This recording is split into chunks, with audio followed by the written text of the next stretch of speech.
want to share with you tonight a story from the Baganda people of Uganda. They say there was once a man named Walukaga. Walukaga was a blacksmith, and people said there had never been as skilled a blacksmith as Walukaga. People said he could make anything of iron. People said there never would again be a blacksmith who created with such skill. People spoke so much about Walukaga that the king of the Baganda people grew jealous, and he sent for Walukaga. Walukaga arrived in the great hall, and there beside the king was a pile of the finest iron he had ever seen. And he thought of the honor to make something for the king from that iron.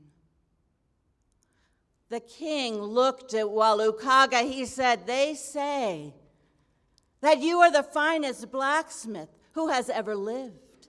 They say you could make anything out of iron. Do you see this iron here? I want you to take that iron back to your shop and use it to make for me a man of iron who can walk and who can talk. A man of iron, if I hold my hand before his mouth, I can feel his breath. A man of iron, if I take a knife and I cut through his iron skin, he will bleed real blood." Walukaga thought perhaps this is some royal form of joke. But no. The king's servants came. They carried that iron. Walukaga was sent away to his village, and that iron was left in his shop, and the servants left him to contemplate this task he had been given by the king. People came to him. They said, "Walukaga, you know that this thing the king has asked you to do is impossible, and you know why he asked you to do this thing. If the king has asked something of you and you fail,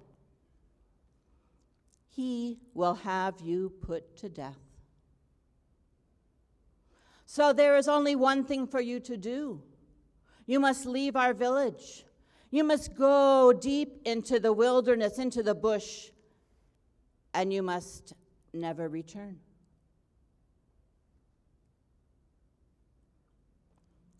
They were repeating everything that Walukaga had been thinking. They were confirming what he knew. And he knew as well that he was a man of the village. He was a blacksmith. He did not even know how to grow food for himself. He did not know how to hunt. He knew that if he went into the wilderness, he would probably die. But he knew if he stayed in the village, he would surely be put to death. And so one morning, so early that no other person in the village would have seen him, he got up and he left the village and he went into the wilderness, into the bush. He did not look back. And he walked and walked deeper and deeper. And he looked from one direction to another. People had said to him, "If you see an animal coming toward you, climb a tree, and perhaps that animal will not know how to climb." He saw coming toward him the strangest creature he had ever seen. It did not match with anything anybody had ever described to him. It walked on two legs. It was covered with thick, matted hair.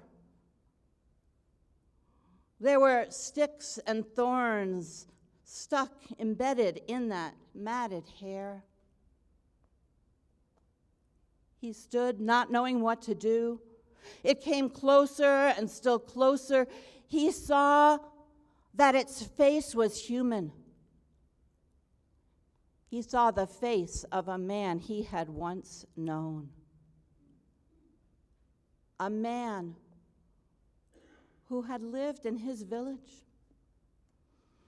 A man who people said had gone mad. And indeed, as Walukaga looked into that face, he saw the face, but the eyes darted from one direction to another. They could not stay fixed on any one spot.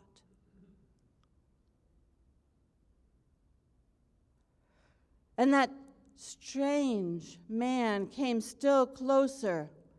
Walukaga questioning in his mind, how should I handle this? And yet he heard himself say, my friend, how are you? Just as he had once done when they both lived in the village.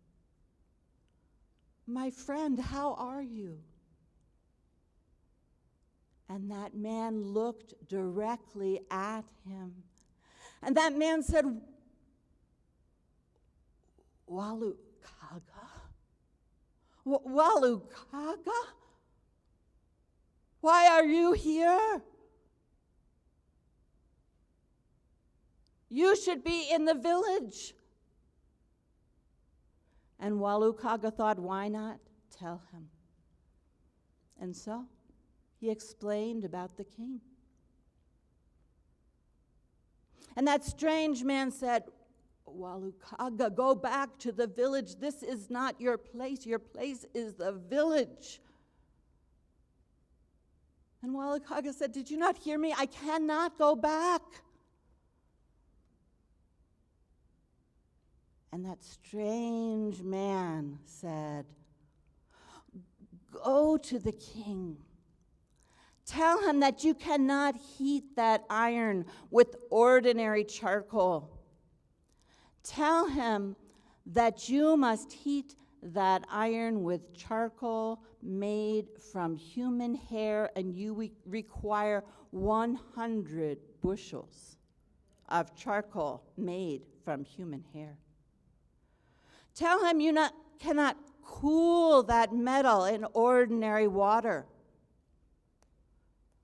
Tell him that you must cool the iron in human tears, and you require 100 cauldrons filled with human tears.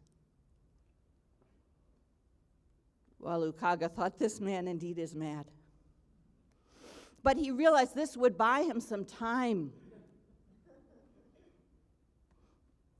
And he looked away. And when he looked back, that focus was gone. And that man just turned and ran from him. Walukaga traveled directly to the place of the king. And the king said, I will get these things for you. I am the king of all the Baganda people. And he sent messengers throughout the entire kingdom.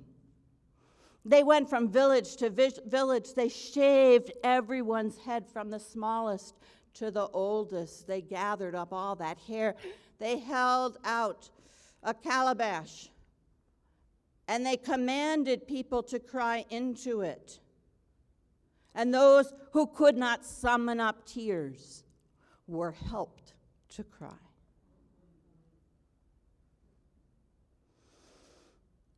Some time passed, and then the king sent for Walukaga, and he said, Walukaga, take that iron and use it however you wish. I was not able to get the things you require. I gathered hair from every head of every member of the Baganda kingdom, but the charcoal makers could only make 2.5 bushels of charcoal from human hair. I gathered tears from every person in the Baganda kingdom, but we filled only half a cauldron with human tears. Walukaga looked at the king, and he suddenly realized many things he had not realized before, and he spoke to the king, saying, "Now you know what it feels like when someone asks you to do something that is impossible." And the king, the anger began to rise, and then it subsided. And he looked at Walukaga and he said, "Walukaga, we are lucky to have a man like you in this kingdom, a man who is wise." And Walukaga said, I am not so wise, but I know how to listen to wisdom.